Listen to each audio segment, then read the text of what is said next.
Hi, my name is Latifa Raghi. I am a student at the University of the Southern Caribbean.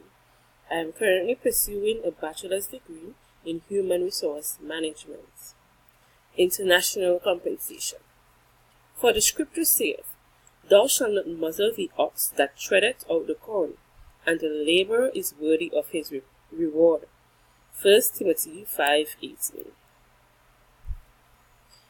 International compensation refers to all forms of non-monetary and non-monetary rewards that employees of an international organization receive from their employer in exchange for providing their labor and commitment. From an organizational perspective, thinking about expatriation often starts with thinking about expatriate compensation. Compensation packages should attract and retain and motivate employees, while at the same time balancing these costs with the expected returns for the organization, which is not an easy task. In today's presentation, we will discuss the objectives for a multinational firm with regards to its compensation policies. We will then describe the main differences between the going rate and balance sheet approach of international compensation. We will then explain the differences between salary compensation of the PCN and TCN, outline and explain the main points that M&Es must consider when deciding how to provide benefits, and finally, we will discuss why it is important for M&Es to understand the compensation practices of the other countries.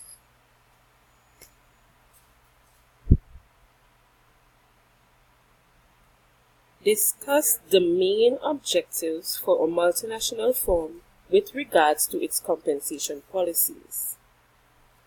The compensation policies should be consistent with the overall strategy, structure, and business needs of the multinational.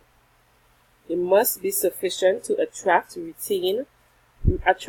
retain staff in the areas where the multinational has the greatest needs and opportunities. Hence, it must be competitive and recognize factors such as incentive for foreign service, tax equalization, and reimbursement for reasonable costs. It should facilitate the transfer of international employees in the most cost-effective manner for the firm.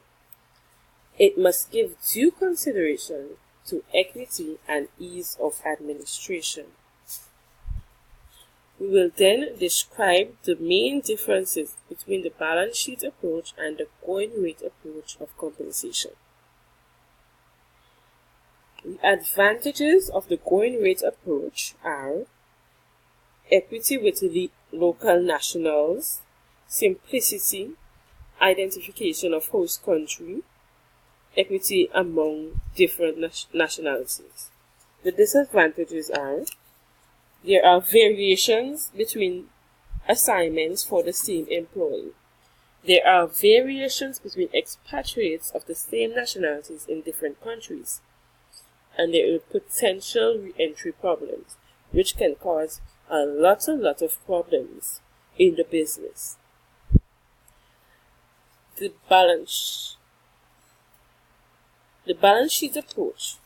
The advantages and disadvantages of the balance sheet approach. They have equity between assignments and between expatriates and the same nationality, and they facilitate re-entry.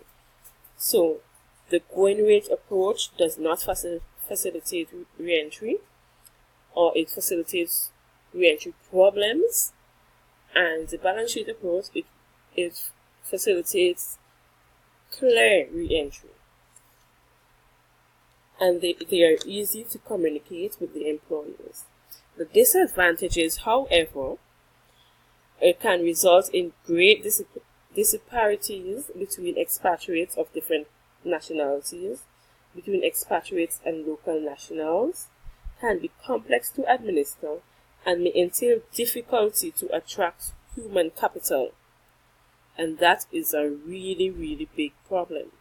This is just a diagram of the whole balance sheet approach. This is how they do it. Income taxes, housing, goods and services, reserve. They're all hooked to the home country or the host country. That is the place where the business has originated. So compensation and everything relies based on the home country. And in the going rate approach now, compensation relies on local market rates.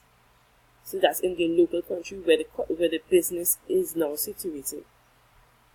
It relies on survey comparisons among local expatriates of the same nationality, and expatriates of all nationalities. This compensation is based and selected in the selected survey comparison. Base pays and benefits may be supplemented by additional payment for low-pay countries. And that is very sad. Here we have a diagram of the going rates approach and balance sheet approach and their advantages and disadvantages. Elements of expatriate compensation packages. They have different elements. They have the base salary, benefits, allowances, incentives, and tax equalization. The key differences between the salary between PCN and TCN are: PCN, the parent country nationals, are employees whose nationality is the same as that of the firm's headquarters. For example, a German employee of a German company who is working at a Chinese subsidiary. A host country national are employees who have the same nationality as the subsidiary. This could be a Chinese employee working at a Chinese subsidiary in the German company. And the TCN are employees whose nationality is different from that of either the headquarters or the subsidiary. So do you understand? I hope you understand. The major differences in base salary between PCN and TCN can occur in the company's package depending on whether the base salary is linked to the home country of the PCN or the TCN, or whether in the international rate is paid. There is a tendency for multinationals to pay TCNs and PCNs differently according to their home country base salary. This has a big impact on both international assignees and local assignees. This difference in compensation may cause problems, as it may result in international assignees being paid differently for performing the same job in the host country location, according to their different home base salary. For example, in the regional headquarters of the U.S. Bank in Hong Kong, an American PCN and an Indian TCN may perform the same banking duties, but the American will receive higher salaries than the Indian because of the differences in the US and the Indian base salary levels. So I hope, so this can cause a little tension among the persons because they may think that they're not being fairly paid. But these are the key differences in the compensation between PCN and TCN.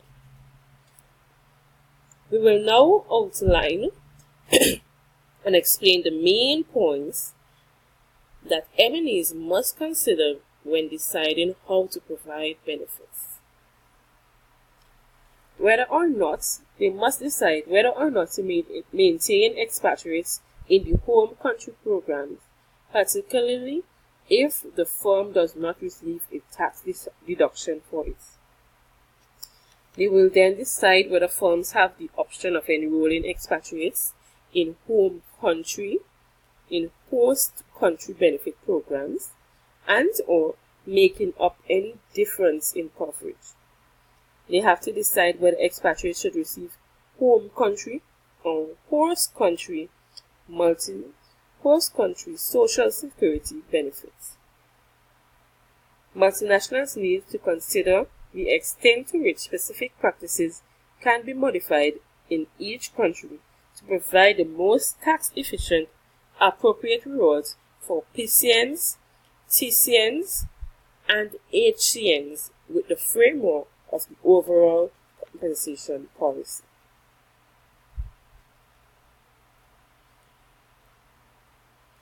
We must now look at the laws concerning benefits, because this is the reason why you must understand compensation packages or practices of other countries, because you have to look at the laws of the country. Laws governing private practice differ from country to country, and firms' practices vary also. In some countries, expatriates cannot opt out of local social security programs. In such circumstances, the firm pays for these additional costs. For example, European PCNs and TCNs enjoy portable social security benefits with the European Union.